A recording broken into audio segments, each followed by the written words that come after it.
ಹಂಗಲ್ಲಿಟ್ಟು ಬೆಳೆಸಿದ್ದೀನಿ ರಾಜೀವಿ.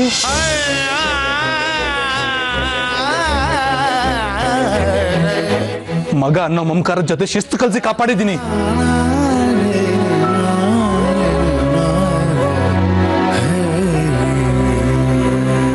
ನಿನ್ ಮುಂದೆ ಮಾದರಿಯಾಗಿ ಅಣ್ಣ ಅತ್ತಿಗೆ ಇದ್ದಾರೆ, ಅಕ್ಕ ಇದ್ದಾಳೆ, ಎಲ್ರು ಎಷ್ಟು ಸಂತೋಷವಾಗಿದ್ದಾರೆ, ಸುಖವಾಗಿದ್ದಾರೆ.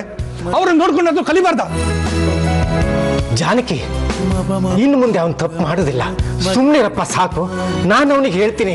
ಈಗ ಮಾಡಿರೋ ತಪ್ಪಿನ ಬಗ್ಗೆ ಮಾತಾಡ್ತಿದ್ದೀನಿ. ಸುತ್ತಾಟ ಅಂತೆ, ಊರಾಚೆ ಹೋಗಿ ಹುಟ್ಟುಹಬ್ಬ ಆಚರಿಸೋದಂತೆ. ಇಲ್ಲಿ ಏನಾಗಿದೆ ಅಂತ ಗೊತ್ತಾ? ನಿನ್ ಜವಾಬ್ದಾರಿ ಗೊತ್ತಾ ನಿಂಗೆ? ನಿನ್ನ ಮದುವೆ ಆಗೋ ಹುಡುಗಿ ಅವಳು ಮನೆಯವರು ಬಂದಿದ್ರು, ನೀನ್ ಮನೇಲಿ ಇರ್ಲಿಲ್ಲ, ಫೋನ್ಗೂ ಸಿಗ್ತಾ ಇರ್ಲಿಲ್ಲ. ಸಂಜೆ ಮನೆಗೆ ಬರ್ಲಿಲ್ಲ, ರಾತ್ರಿನೂ ಬರ್ಲಿಲ್ಲ, ಈಗ ಬರ್ತಾ ಇದ್ದೆ ಮನೆಗೆ.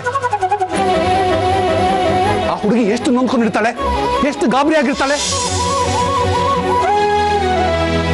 ನೀನ್ ಸಿಂಧು ಮನೆಗೆ ಹೋದಾಗ ಅವಳು ಎಲ್ಲಿ ಹೋಗಿದ್ದಾಳೆ ಅಂತ ಮನೆಯವ್ರಿಗೆ ಗೊತ್ತಿಲ್ದೇ ಇದ್ರೆ, ಅವಳು ರಾತ್ರಿ ಪೂರ ಮನೆಗೆ ಬರ್ತಾ ಇದ್ರೆ ನೀನ್ ಅಂತ ಅವಳ ಮದುವೆ ಆಗಿ ಒಪ್ಕೋತೀಯ? ನೀನ್ ಜಗತ್ತನ್ನ ಹೇಗ್ ನೋಡ್ತೀಯೋ ಜಗತ್ತು ನಿನ್ನನ್ನ ಹಾಗೆ ನೋಡುತ್ತೆ, ಮರಿಬೇಡ.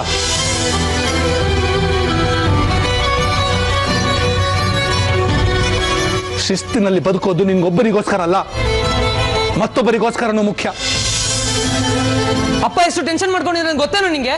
ಈಗ ಪೊಲೀಸ್ ಕಂಪ್ಲೇಂಟ್ ಕೊಟ್ಟಿದ್ವಿ ನಾವು. ಅವಮಾನ ಅಲ್ವೇನೋ? ಯಾಕಿಂತ ಕೆಲಸ ಮಾಡ್ತೀನಿ ನೀನು?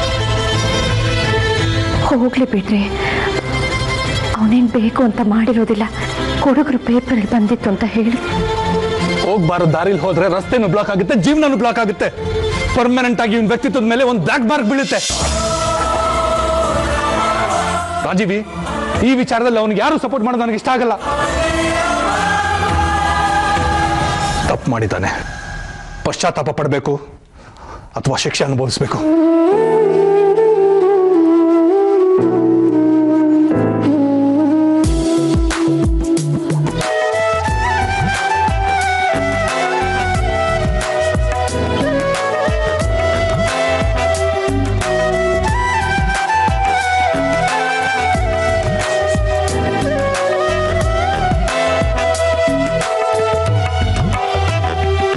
ಬೆಟ್ಟದಷ್ಟು ನಂಬಿಕೆ ಇಟ್ಕೊಂಡಿದ್ದೆ ನಿನ್ ಮೇಲೆ.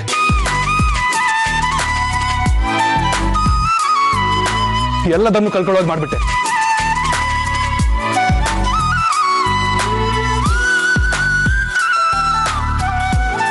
ಕುಂಬಾರನಿಗೆ ವರ್ಷ, ದೊಣ್ಣೆಗೆ ನಿಮಿಷ ಅನ್ನೋದು ಇದಕ್ಕೆ.